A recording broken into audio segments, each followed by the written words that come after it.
Welcome to Live Daf, your online Daf Yomi Shir. Shalom, welcome back to today's Daf, which is Eruvin Daf Mem Vav. We have 5 lines from the top of the Amud.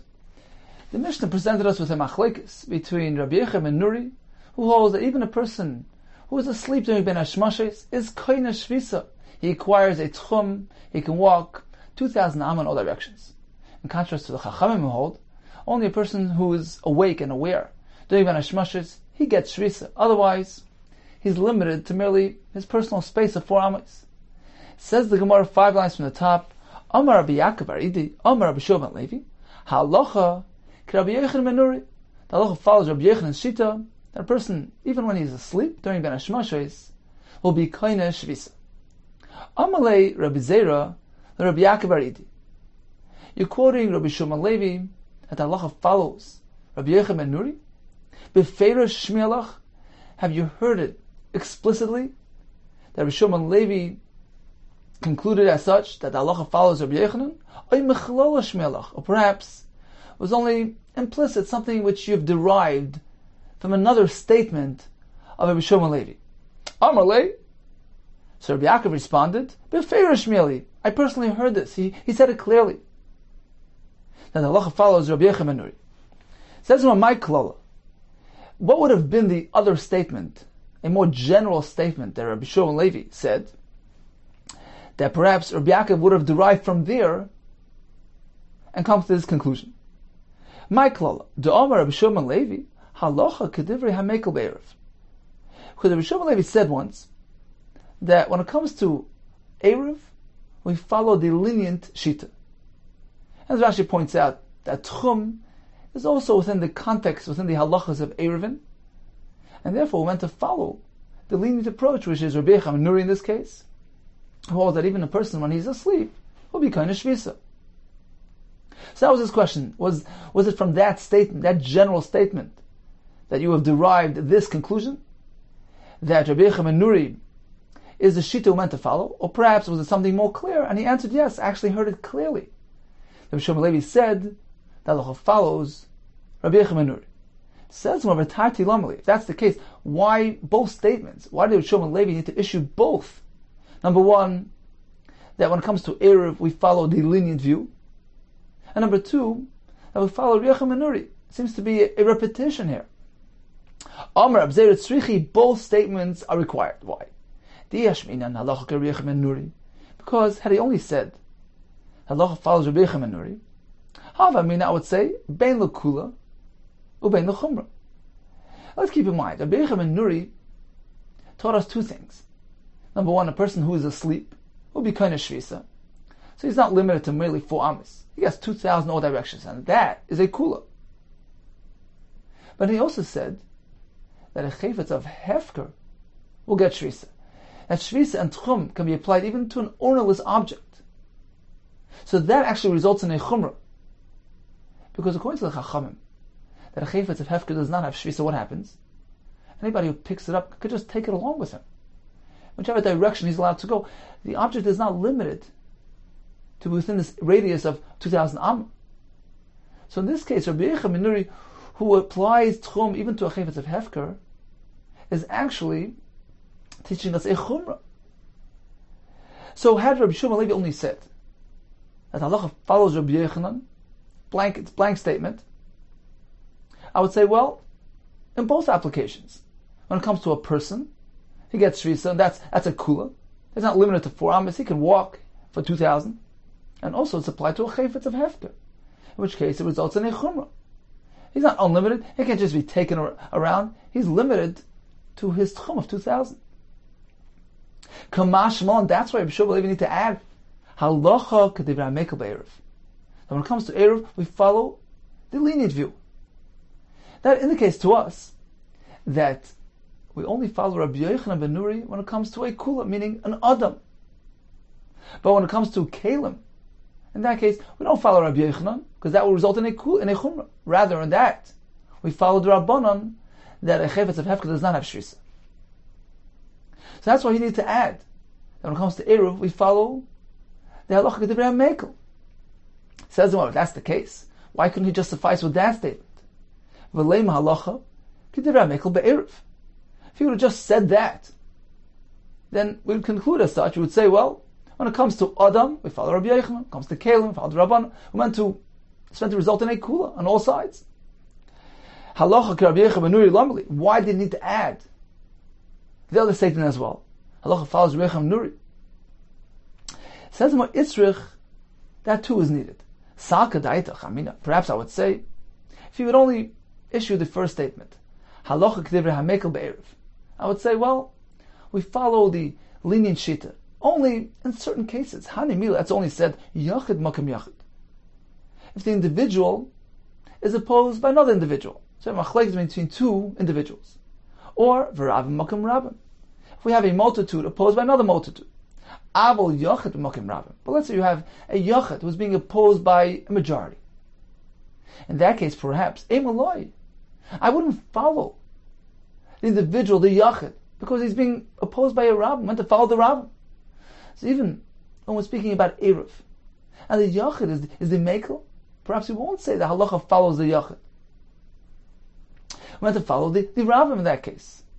That's why Rabbi Shimon Levi saw a need to stress, to issue that second statement, halacha k'Rabbi Yehuda ben Nuri, which teaches us that we follow Rabbi Yechanan. Rabbi Yechanan's lenient shita, meaning by Adam, even in face of a rabbin, such as this case where the rabbin, the rabbanon, disagree with him. And that's the chiddush. So both statements are needed. Had he only have said Hadlach Rabbi Yehuda ben Nuri, I would say, well, whether the chumrah or the kula, by Adam, which is a kula, and by Kalim, which is a chumrah, we follow his shita. That's why you need to say Halacha k'divrei hamekel be'eruv. We only follow the lenient view. Had he only said that statement, I would say, well, that doesn't include our case because Rabbi Yechanan is being opposed by a rabbin. So meant to favor the majority. Therefore, he needs to teach us. No, Halacha Rabbi Yehuda ben Nuri, which is coming to include even this case. Let's take a look at Rashi, 8 lines from the top. So he said, Halacha k'divrei hamekel be'eruv. It says Rashi be'eruv, b'chol mishpatav. In all its halachas, all its applications. Utchumen, the halachas of Tchumen, Melchas Eruvin Heim, is also considered to be part of Hilchas Eruv. So, had he only said halacha Rabbi Yehuda ben Nuri, we would say ben lekula, whether it has a lenient application, it could go in Adam Yoshen, a sleeping person. In that case, it's a kula. Why? The Eloi kana shvisa, because if he hasn't acquired shvisa, what happens? Like nothing medal damis. He must remain within his 4 amis. So, when we follow Rabbi Yechanan, it results in a kula. Lechumra, on the other side of the coin, we would have a stringency. It could go in klei hefker. If you have a kli which is hefker, if you follow Rabbi Yechanan, and shvisa applies to hefker,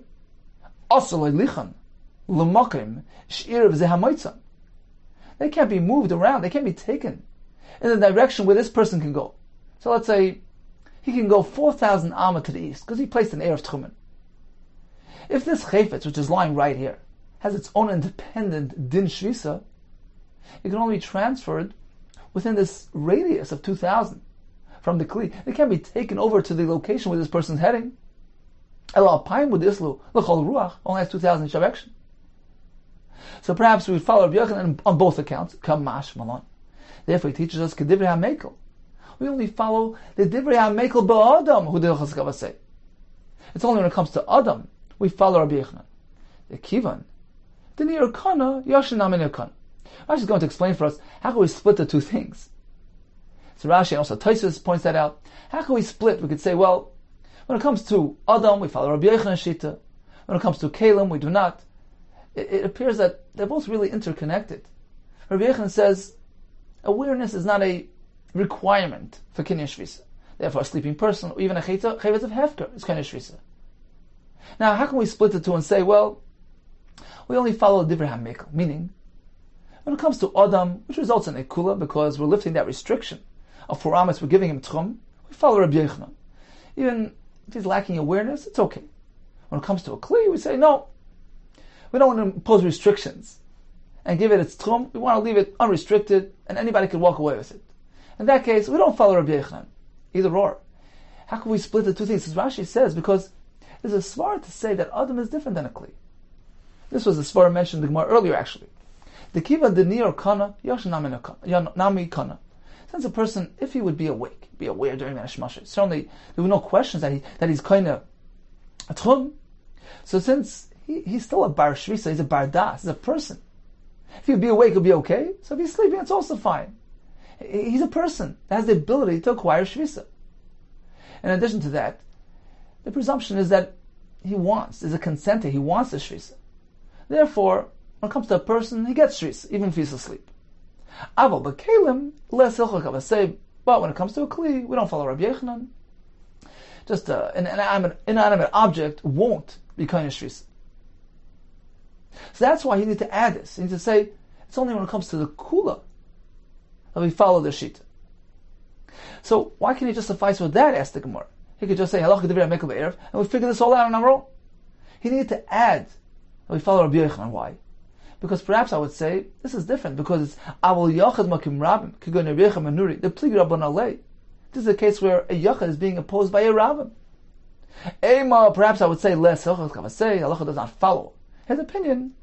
That's why I need to tell us, even in this case, we follow Rabbi Yechanan Nuri's shit.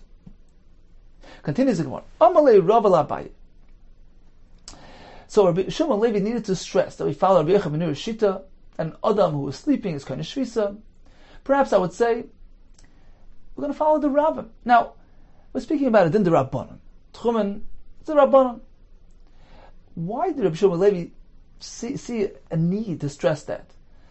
Perhaps I would say we follow the rabbin, and if we need to stress we follow Rabbi Yechanan Nuri, despite the fact that he's merely a yachid connected rabbin. If we're speaking about a din d'Rabbanan, we know that suffix d'Rabbanan lekula. So whenever you have an uncertainty, we follow the lenient approach. So what difference would it make if there's a rabbin against him or a yachid against him? We would follow the kula regardless. Amali Rav Abai. Mechti. Let's take a look. Eruvin d'Rabbanan. It's a din d'Rabbanan. Mali yachid b'makim yachid. What difference does it make if it's an individual who is having a machlekes with another yachid? Umali yachid makim rabbim. Or it's a yachid who is being mekel and being opposed by a rabbin. In either case, it's suffix d'Rabbanan. So even if you have many people against him, it's still a suffix. We would follow the lenient view, which in this case is the yachid, regardless. So there's really no need for Rabbi Shimon Levi to have to point that out to us. That's not the case. I'll prove it to you that even when it comes to the Rabbanon, where we say suffix d'Rabbanan lekula, but when there's an overwhelming factor on the other side, for instance, there's a rabbin, there's a multitude, a majority who oppose the yachid, that carries weight. That's an indicator that perhaps their view is the correct approach. And therefore, even when it comes to the Rabbanan, perhaps we would follow the rabbin. And that's why Rabbi Shimon Levi needed to stress, no, in this case we're going to follow the yachid. Even when it comes to Rabban, don't you think there's a difference? Ben yachid makim yachid. When there's a yachid who has a lenient view, and he's only being opposed by another individual, between that and liyachid makim rabbim. Or when there's a yachid who's mekel, but he's being opposed by a rabbim. You don't think there's a difference between the two things? It certainly is. Vatnan. We've learned in the Mishnah as follows. Rav Eliezer Omer, Kol isha she'avro leha sholish einos dayashata. The Mishnah in the beginning of Maseches Nida tells us that if an isha sees dam, so in Torah she's tamei going forward. Midrabbanan there's a gzera of me'es leis. We're concerned perhaps the dam had already exited the inner cavity, came to the bayis hachitzon, in which case she's tamei, and that happened without her realizing it. Therefore, Rabbanan said, when it comes to truma, to kachim, we consider her to be tamei retroactively, 24 hours retroactively. So anything that she touched from truma or kachim, we consider tamei. Now, let's say an isha is already a zakena, elderly woman, and she has stopped seeing dam. She had ceased for a period of shalish einos, 3 cycles, 3 periods, which is a total of 90 days. So, at that point we say, well, she's not really prone to seeing dam, and even if she happens to see some dam, she's tummy only going forward. We don't say, well, perhaps she was already tummy within the last 24 hours. But that's specific to an Isha Zikena, a mature elderly woman. Rabbi Lezer says this applies to any type of Isha, even a young woman. Kol Isha, Sh'avar Oleh Shalish Oinois, who had passed through 3 periods, meaning a total of 90 days without sighting any dam, Daya Sha'ata. If she'll see dam, we say it's enough to be Metamaha Sha'ata, from this time on, from this moment forward, but not retroactive. Now what happens if this takes place, a young Isha didn't have dam for 90 days, and now she has dam. According to Rabbi Lezer, whatever she touched within the last 24 hours is tar. According to Rabban, it's tummy. So what happened here? V'tanya, we have a story, Ma'asav Asa Rebbe Rabbi Lezer. There was a story with an Isha who had this experience, and there was some truma that she touched, or some kachum that she touched, whatever it is she touched within the last 24 hours. And the Shaila came to Rebbe. What should we do? So Rebbe did like Rabbi Lezer. V'asa Rebbe Rabbi Lezer, meaning he considered it to be tar during that retroactive period. La'achash niskar, after Rebbe recalled that he erred, Omar, he said, I'm going to leave the ruling as is. I'm not going to overturn it. Omar kedayu Rabbi Lezer lismach alav b'shas adchak. Rabbi Lezer is great enough to rely on him in this time of need. Rashi says it was a time of famine.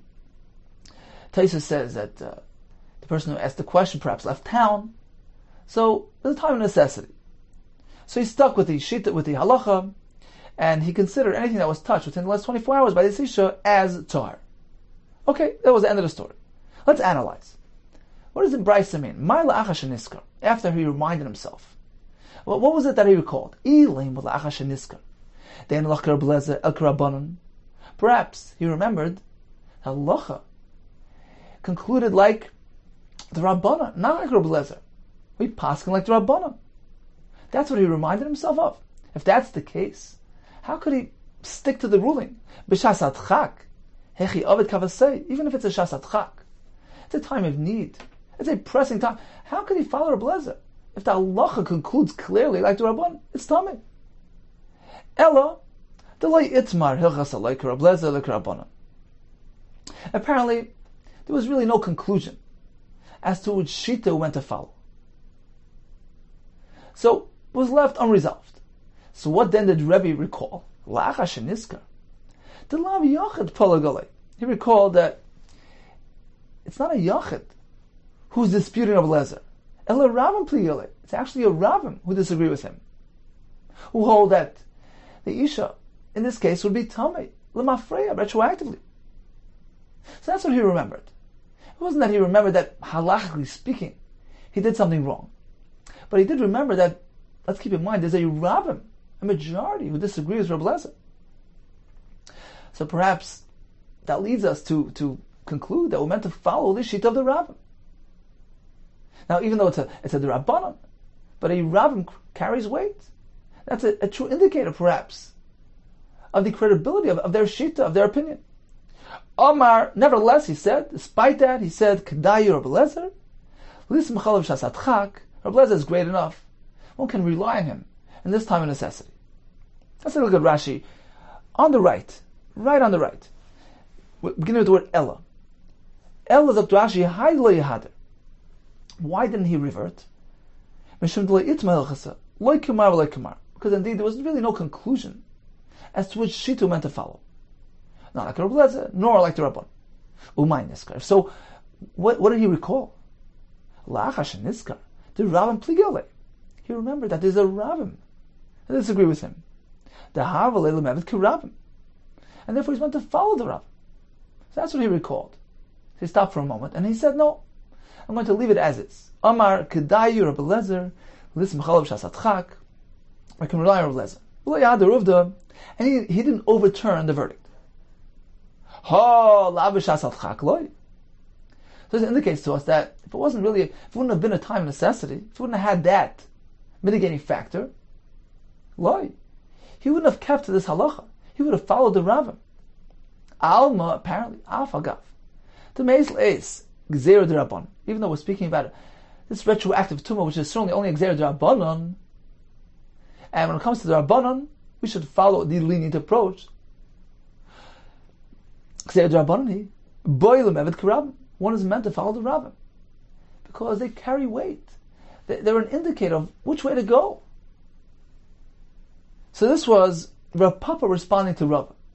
You're surprised why Rabbi Shimon ben Levi saw a need to go ahead and teach us explicitly that we follow Rabbi Yechim and Nuri, despite the fact that there's a Rabbim opposing him, because otherwise perhaps I would follow the Rabbim, even though it's only the Rabbanon.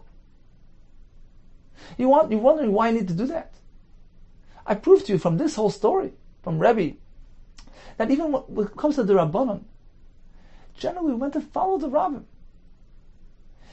We're meant to follow in that direction because the fact that there's a multitude that maintain that opinion, it's an indicator about the weight and the credibility of that view. So even when it comes to the Rabbanon, we want to follow the Rabbim. And therefore, Shimon Levi need to teach us, no, in this case, when it comes to Erev, even if there's a Rabbim, ha'alocha k'divrei ha'mekel be'erev. And I saw the Dvar Shmuel, he says, why? Indeed, why when it comes to Erev do we say halacha k'divrei ha'mekel? So he says, there's a Taisus in Shabbos, Abezim and Aleph, he says, why does the Masechta begin with the Malach of Haitzah? There's so many other malachas, and actually it's not the first one on the list. So he says, Taisus says that Haitzah is something so common. And it can be stretched to Tchumen as well. It's such a common thing to carry and to walk. It's the most common thing that we encounter on Shabbos, more than all the other malachas, carrying and walking, carrying in the courtyard, just a rabbim. And this is something so common. Therefore, Taisus says the Masechta begins with Haitzah. So we can apply here as well. When it comes to Tchumen, says Dvar Shmuel, it's something which is so commonly done and can present many pitfalls. Therefore, when it comes to these halachas of Erev, the Chachamim saw it fit to apply coolness and leniencies, to be makel on the olam, to make it easier. And this will eliminate and minimize the room for error and pitfall. So in any case, that was Rabbi Shimon Levi's chiddush. We follow the lenient view, in this case Rabbi Yechim and Nuri, even though there's a rabbim against him, because halachah k'divrei ha'mekel be'erev. Continues the Gemara. Amar Rav Meshashel l'Rav, v'amar l'sam say was Rav Nachman bar Yitzchak l'Rav. So they're also going to prove from elsewhere that even when it comes to din d'Rabbanan, where safek d'Rabbanan l'kula, we would favor a rabbin over a yachid.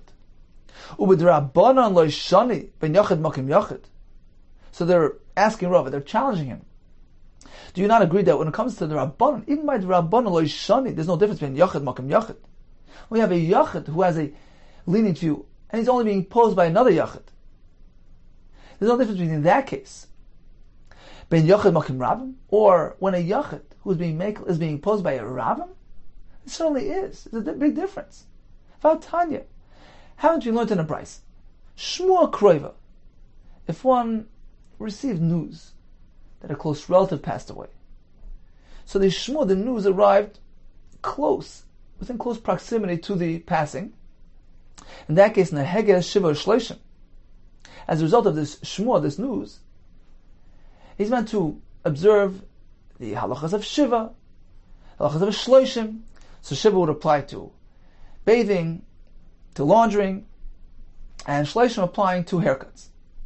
That's only because it's a shmua that came close. Ruchaika, but if it's a distant shmua, meaning he only received news when it was already far away, a long time has passed from the misa, in that case, it's only applied for one day. He doesn't observe the full shiva and shloshim. Vezi kroiva, what is considered to be a close shmua? Vezi ruchaika, what is a distant? B'sei shloshim, if he got the news within 30 days of the passing, kroiva, that is the din of a shmua kroiva, and the halachas of avelus apply.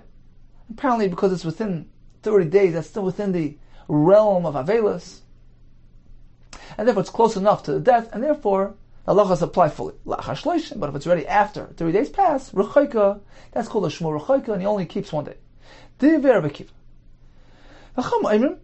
it's irrelevant. Achashmua kroiva, v'achashmua rechaika, whether it's close or far. Nehege shiva shloishim, all the halachas apply. V'amar Rama Rachana Rabbi Yechanan. Which shita do we hold like? Now, the halachas of aval can have a d'oraisa application. As Tosis points out, the first day is avelis from d'oraisa, but the other halacha is only d'rabbanan. So which view do we adopt here? Which shita do we follow? Whenever we find, even by a d'rabbanan, yochad mekel Rab Machmir, you have an individual shita who is mekel, and you have the multitude, the rabbim, which are opposing him, and they're machmir.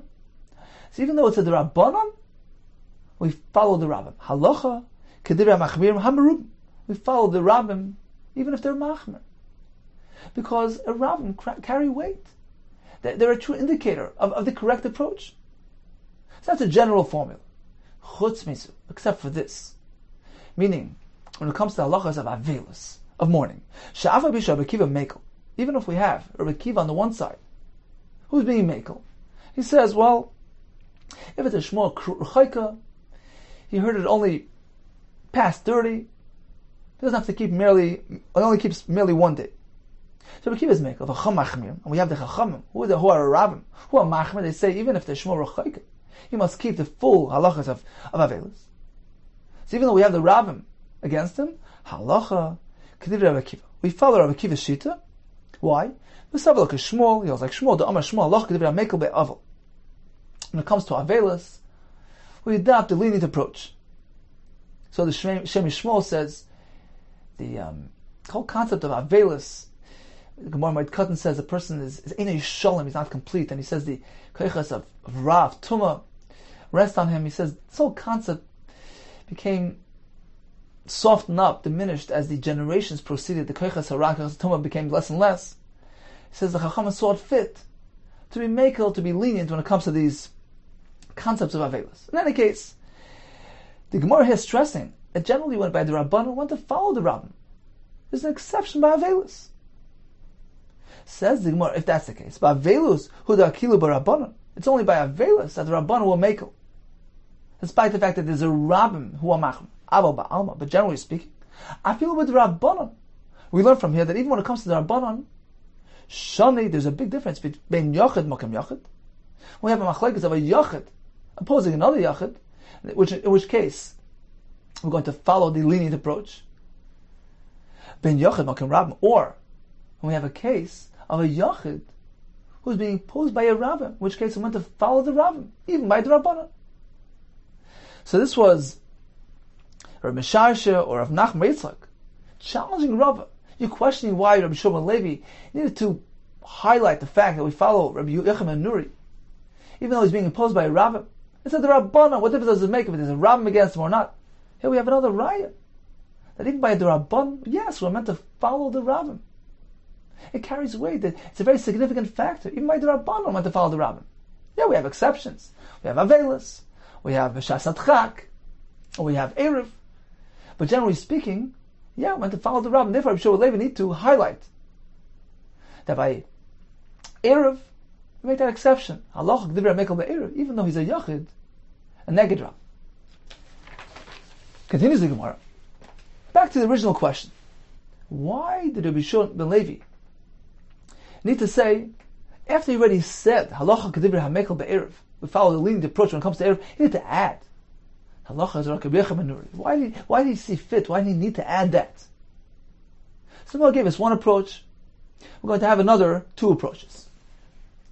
Rav Papa Amar, Yitzrich. Yes, he needed to add that addition.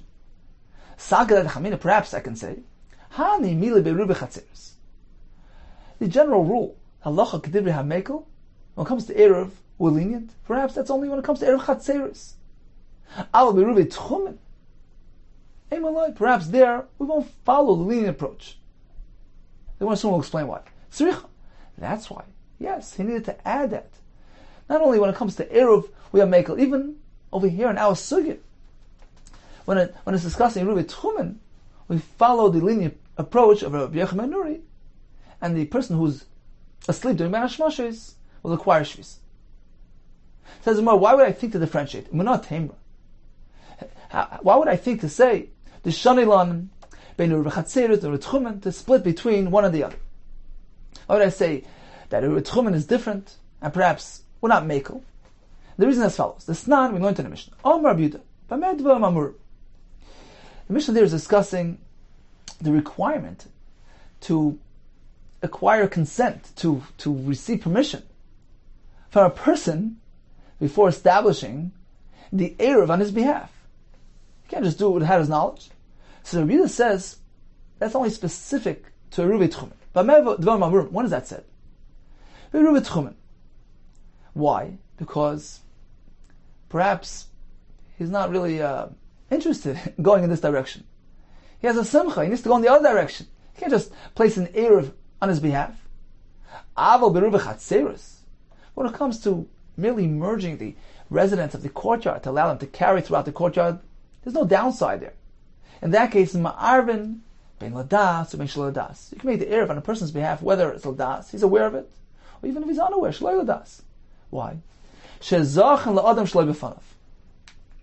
one is allowed to do a schus for somebody, even without his awareness, without his knowledge. But you can't do something which is detrimental to the person, only if he's aware of it. So, in sum total, we see that this Mishnah differentiates between Eruv v'chatzeres, which is considered to be a schus, in contrast to Eruvin Tchumen, which is not necessarily a schus. Perhaps it could be a chayva. It says the Maharal. That would explain why Rabbi Shimon Levi saw a need to stress that not only by Eruv v'chatzeres do we follow the lenient view, even when it comes to Eruvin Tchumen, perhaps there will be room to say, yeah, by Eruvin v'chatzeres, which is strictly schus, it's only beneficial to the person. That's why the Chacham said we follow the shita which is mekel, because it's beneficial to the person. It's a kula. It's a good thing. But perhaps when it comes to a tchum, which sometimes can be a chayv, sometimes can be detrimental to the person, so perhaps there we wouldn't apply this formula that halacha kedibri ha-mekel be'erev. Why should we follow the lenient view? Perhaps it's actually going to be a chomer to this person. Therefore, Rabbi Shimon Levi needs to stress for us, no, even when it comes to Eruvin Tchumen, even if it's not necessarily a schus, this is a klal which applies to Eruv in general, that we apply a kula, we follow the lenient view, such as in our case, we follow Rabbi Yechon's shita, that even a sleeping person acquires shus. So this is Rav Papa's approach, that Rav Shimon Levi needs to stress, even when we discuss Eruvin Tchumen, we adopt the lenient shita. Says more another teretz. Rav Ashi Omer, why did Rav Shimon Levi need to add that we follow Rabbi Yechon ben shita, even though he already said that Allah kedivra mekel be'erev? Itzrich, yes, it's necessary. Sagadai tachamina, perhaps I would say, hani mili b'shir erev. We follow the divrei ha-mekel only when it's shiur erev, when it's a remnant of an erev. Aval b'tchilas erev emaloi, but when we're initiating the erev, perhaps there we're going to follow the lenient view. Explains the Ritva. Perhaps only when there was an erev already established. You have a chazaka, you have a presumption that it's good. So perhaps we'll follow the lenient view when it comes to maintaining a pre-existing erev. But in a case such as ours, where the question is, a person who's asleep during Ben Hashmashis, has a shvisa, has a tchum been established in the first place? That's called initiating an erev. That's a tchilas erev. So perhaps even if it's a d'Rabbanan, we're not going to follow the lenient view. It's only to maintain, but not to initiate and create an erev. So perhaps there I would say a maloi. Perhaps there I wouldn't go ahead and follow the lenient view and establish and validate an erev based on a lenient view like a Rabbi Yechon ben Nuri. Therefore, Rabbi Shimon Levi need to stress for us, no, we follow Rabbi Yechon ben Nuri even when it comes to validating, initiating an erev. Umanat Heimra. Why would you say the Shanilon ben Shiur Erev Tchilas Erev?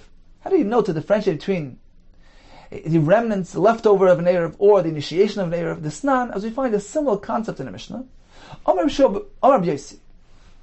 The Mishnah there is giving us a share, the guidelines for the requirement, the share requirements, how much food needs to be used for the Erev.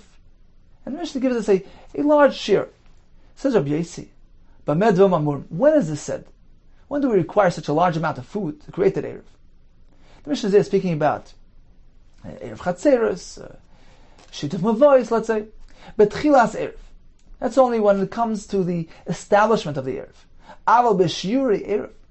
But let's say you already established the Erev, using the proper quantity of food, and then some food disappeared. You only have some leftovers. Afilu Kolshu. Even if there's only a drop left over, that's okay. Because it still retains its Erev status. Once you've established it, it remains intact, as long as there's something left over. The Mishnah concludes, the only reason the Chachamim required them to make it Erev Chatzeros after they've already established the Shituf Mavois, which is the partnership of all the alleyways together, which actually includes the Chatzeros within. So technically, you don't really need an additional Erev Chatzeros for the courtyard once you've already established that Shituf Mavois. And the reason why they required it, Elo Kadesh Leilu Shakeach, Teras Eruv Natinoikas, in order that the Tinoikas, the children within the courtyards, who don't necessarily see the Erev, they don't see the box of matzahs there, because it was only placed in one of the Chatzeros. Right? The Shituf Mavois is meant to merge together all the alleyways, only requires one box of matzahs, which is placed in one of the courtyards. So the other members, the kids which are roaming around the other courtyards, they don't see any Erev in the courtyards in which they reside. So perhaps they're going to forget about this whole concept of Erev. You see, look, everyone's carrying, where's the Erev? The Chacham required them to establish the Erev Chatzeros, despite the fact that there's already a Shituf Mavois present. Okay, this is discussed later on in the Masechta. In any case, we see in this Mishnah, Rabbi Yossi makes that distinction. He says, Tchilas Erev, when you initiate, establish the Erev, you require more food. When it's already been established, in order to maintain, you can even have a lesser volume of food. So you see that establishing is more stringent than maintenance. So likewise, perhaps, when it comes to following a lenient shita, perhaps that only applies when you're maintaining a pre-existing Erev. When it comes to establishing Erev, which requires more, perhaps you wouldn't follow a lenient view. Therefore, Rabbi Shimon Levi found it necessary to add that additional statement. No, we follow Rabbi Yehuda Nuri even when it comes to acquiring shvisa, that a person who's asleep will acquire shvisa. So in summary, Rabbi Shimon Levi said halacha. He said two things: halacha kedivri hamekel be'erev, and he also said halacha kedivri menuri. Why are both needed? Explains the Gemara. The statement halacha kedivri hamekel be'erev is teaching us that only when it comes to the kula do we follow the shita. Meaning, when it comes to a person who is sleeping ben hashmashes, we allow him to be kohen shvisa. However, when it comes to a kli, we don't follow Rabbi Yechanan, we follow the Rabbanan. That a kli yefker is not kohen shvisa. In which case, it's not restricted, it's not limited to 2,000. A person who picks it up can take it wherever he goes. Why did Rabbi Shimon Levi find it necessary to add a second statement? Halach gereichem enuri? So we have three answers. Number one, even though Rabbi Yechanan is merely a yachid, being opposed by a rabbi, we follow Rabbi Yechanan. Even though we're speaking about Eruvin Tchumen, we follow Rabbi Yechanan. Even though we're speaking about Tchilas Erev, initiating the Erev, we follow Rabbi Yechanan. Continues the Gemara. Rabbi Yaakov and Rabbi Zrika Amru. They both dictated the following formula, meant to be applied when deciding matters of halacha. Halacha Rabbi Akiva mechaveru. The halacha follows Rabbi Akiva's shita whenever he has a machlekes with his colleague, with one other person. Uk Rabbi Yossi mechaveirav. We follow Rabbi Yossi even when he's having machlekes with many others. Uk Rebbe mechaveirav. We follow Rebbe when he's going to have a machlekes with one other person. And the Marik points out that these formulas were adopted because the Chachamim not necessarily had the ability to delve into every single machlekes in Shas, into the nuances and all the different aspects of the various opinions. Therefore, they adopted a general formula, which was based on the higher standing of one Tana over the other, or perhaps the superiority of his Rebbe over the other person's Rebbe. And that's why they adopted this formula. They assumed that the view which is being held by this Shita is superior and preferred over the other Shita. Says to what extent are we meant to apply this formula? Is it an absolute formula, or perhaps it's merely another factor to consider We prefer Rabbi Yossi, for instance. It's a factor to consider when actually coming to a conclusion, when deciding who to follow. So I have three opinions. Rabbi Asi Amar, halacha. It's an absolute halacha, meaning we publicize it. And even when it comes to Rabbi Yossi, who's having machlekes with many others, we're going to publicize the halacha follows Rabbi Yossi. Rabbi Chia Ba'aba Amar, matan. We lean, we tilt. Rashi explains, he's referring to Rabbi Yossi when he's having a machlekes with many others. In that case, we can't publicize. Halacha is going to follow Rabbi Yossi. In contrast with the majority view, perhaps the point is, we can't negate and undermine the view of the majority, which is a fundamental concept in Torah. Therefore, he says, matan, we lean, meaning we advocate it to an individual, but we don't publicize it. Rabbi Yossi Rechanina Amar, nirin. Again, he's referring to when there's a majority opposing, then nirin, it appears. What does that mean? Explains Rashi, so if a person actually followed the opinion of Rabbi Yossi, even though he was opposed by a majority, we don't make him overturn the halacha, he can leave it as is.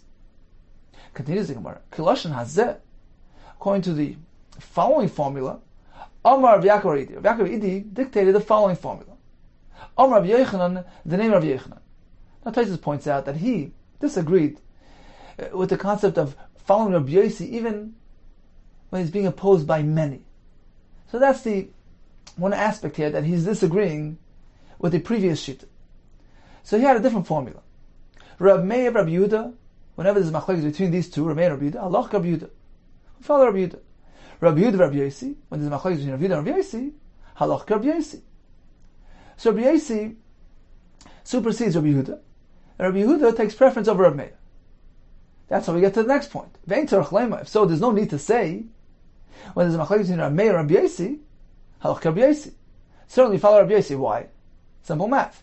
Hashta b'makom Rabbi Yehuda. Lesser, because if in the face of Rabbi Yehuda, Rabbi Meir is negated, b'makom Rabbi Yossi in Boye, is there need to say that Rabbi Meir is negated when he's faced with Rabbi Yossi? If Rabbi Yossi supersedes Rabbi Yehuda, who supersedes Rabbi Meir, then certainly Rabbi Meir is negated in the face of Rabbi Yossi. Amar Basi, Afani Loimed, I too have the following conclusion. Rabbi Yossi, Rabbi Shimon, when I'm between these two, halach Rabbi Yossi. How do I know that? The Amar Rabbi Abba, Amar Rabbi Yecha. Rabbi Yehuda, Rabbi Shimon, halach Rabbi Yehuda. Whenever there's machlokes between Rabbi Yehuda and Rabbi Shimon, Rabbi Yehuda takes precedence. We follow his shita. Now, hashta, Rabbi Yehuda less.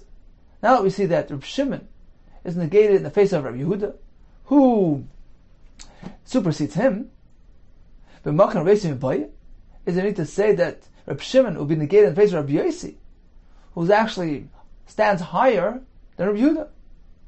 So on the top of the pyramid we have Rabbi Yossi, followed by Rabbi Yehuda, and on the bottom we have Rabbi Meir and Rabbi Shimon. Now, between Rabbi Meir and Rabbi Shimon, which one takes precedence? Iboilu. So I have the following question. Rabbi Meir and Rabbi Shimon, mai. Which one between these two? Is it Rabbi Meir or Rabbi Shimon that's going to take precedence? Teku, we leave it unresolved. So in summary, according to this formula, the halacha follows Rabbi Yossi over Rabbi Yehuda, the halacha follows Rabbi Yehuda over Rabbi Meir and Rabbi Shimon, and certainly Rabbi Yossi takes precedence over Rabbi Meir and Rabbi Shimon. Regarding Rabbi Meir and Rabbi Shimon themselves, we leave it unresolved. Continues the Gemara. Amar Misharsha. I don't agree to all these formulas. Less no lahani kloli. We don't agree, we don't apply all these formulas. Rather, we evaluate each situation on its own. We take a look at the opinions, at the shittas, and conclude accordingly. We don't apply these general formulas. It says to him, how do you know that's the case? This nan, is it from the following Mishnah? This is our Mishnah, Lamad of Adayma. We're speaking there about the people stuck out in the wilderness, and they have their 4 amas, and they share a portion of their 4 amas, and Rav Shimon added, this is similar to the following scenario. We have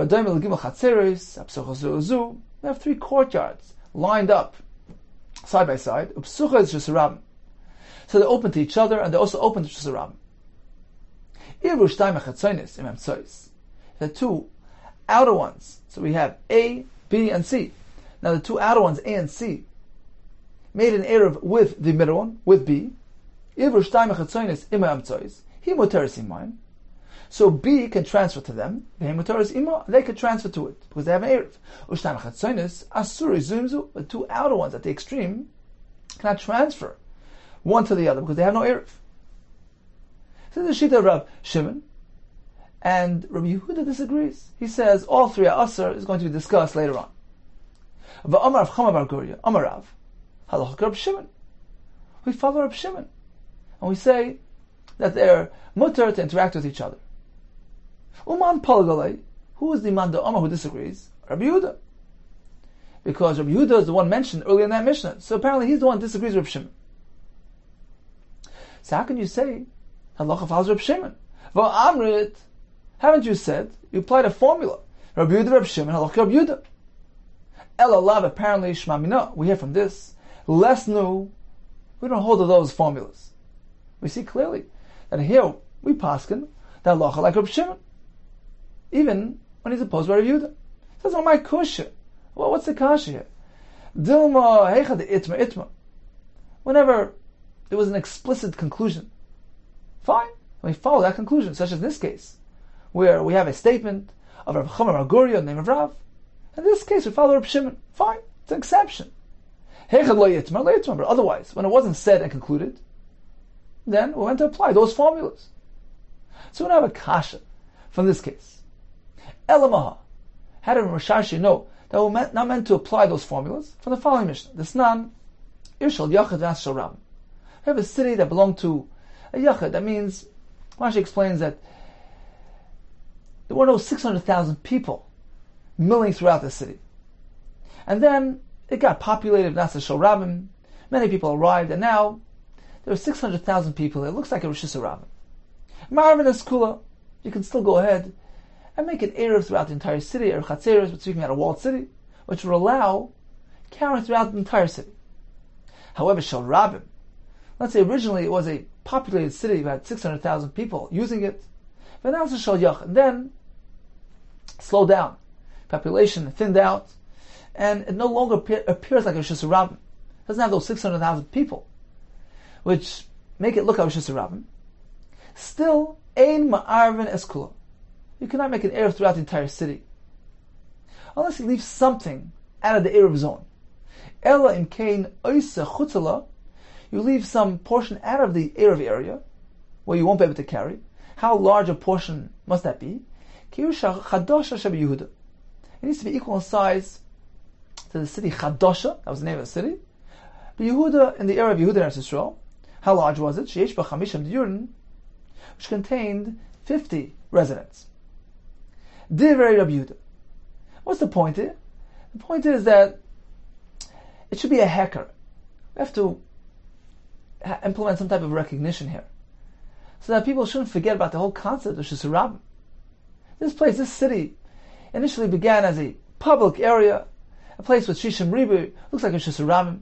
So even if the population thinned out, and now you no longer have a Shishim Ribu, 600,000 here, it doesn't appear like Shisarabim, still, you cannot go ahead and arrange to carry throughout the entire city so that people won't forget about the concept that you're not meant to carry Shisarabim. So you're meant to leave some portion where you can't carry. So how large? A size equal to the Ir Chadasha, which had 50 diyurim. Divrei Rabbi Yehuda. Shimon Omer, you don't need to have it so big. Sholosh Chatzeres, Shol Shnei Batim. You need to have 3 courtyards with 2 houses in each. That's sufficient. This sugya will be discussed later in Daf Tes. In any case, who do we follow? V'amar Rav Chama bar Guria Amar Rav, halach Rav Shimon. So we follow Rav Shimon despite the fact that he's opposed by Rabbi Yehuda. Uman Palagalei, Rabbi Yehuda. Who is opposing Rabbi Yehuda? V'amris, haven't you said Rabbi Yehuda, Rabbi Shimon, halach Rabbi Yehuda? When these two are having machlokes, Rabbi Yehuda and Rabbi Shimon were found to follow Rabbi Yehuda. So this is inconsistent with your formula. Says my kushya here as well. What's the kasha? Dilma hachanami. Here as well we could answer. Hey chad itmar. When there's an explicit statement, such as in this case, Rav Chama Gur says no Rabbi follow Rav Shimon. So it's an exception. Hey chad itmar. We learned. Hey chad itmar. But otherwise, we don't have a clear-cut conclusion. Lo itmar. That we don't have a conclusion. Meaning, we want to follow those formulas. So how do you have a right from here that those formulas are not meant to be applied? The more we proceed to bringing more rayas, as we're going to see Be'ez Hashem in the coming daf. Okay, time for a brief review of today's daf. The more began that Rabbi Yehuda Levi made two statements. First of all, we follow the shita of Mekel when it comes to an error. Follow a lenient view. The Gemara tells us that the implication here is that on the one hand we follow Rabbi Yehuda Nuri. So if a person was sleeping ben hashmashos, he's granted a shvisa. That's a kula. On the other hand, we follow the Rabbanan that a kli hefker doesn't have shvisa, which results in a kula, and a person who picks it up can take it wherever he goes. Rabbi Yehuda Levi made another statement. Halacha follows Rabbi Yehuda Nuri, and a person who is asleep in hashmashos acquires shvisa. The Gemara wanted to know why it was necessary to add this statement on top of the previous one. The Gemara gave us three approaches.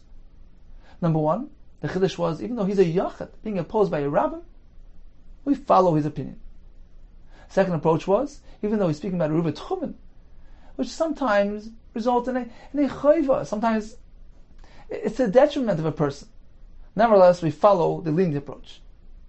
Third approach in the Gemara was, although we're speaking about a tchilas erev, the establishment, the initiation of an erev, in this case as well, we follow Rabbi Yehuda Nuri, and a person that's asleep in hashmashos, he acquires shvisa, acquires a tchum. The Gemara concluded with several formulas regarding the conclusions of halachas pertaining to various machlekes, and then we'll proceed to discuss whether or not we want to apply those formulas.